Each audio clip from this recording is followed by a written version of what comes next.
Il y a quelque chose d'étrange dans la façon dont Donald Trump parle de cette guerre. Pas dans ce qu'il dit, mais dans ce qu'il répète.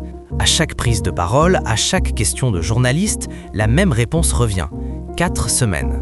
Et ce n'est pas que lui, ses ministres, ses généraux, tout le monde reprend le même chiffre.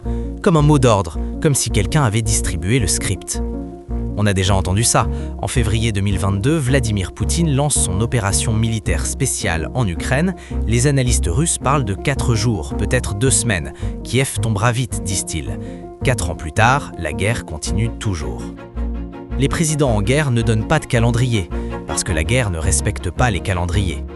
Pourquoi Trump prend-il ce risque rhétorique? Parce que ce calendrier ne s'adresse pas seulement à l'opinion américaine, il s'adresse à Pékin, dont l'Iran est un partenaire stratégique et qui calcule chaque distraction américaine. Il s'adresse à Moscou, qui arme Téhéran et surveille. Il s'adresse aux marchés, qui ne peuvent pas absorber un conflit long sans récession. 4 semaines est un message diplomatique autant que militaire, à moins que cette répétition de Trump cache peut-être quelque chose d'autre. Et comprendre ce qu'elle veut dire, c'est comprendre ce que les États-Unis sont vraiment en train de préparer en Iran.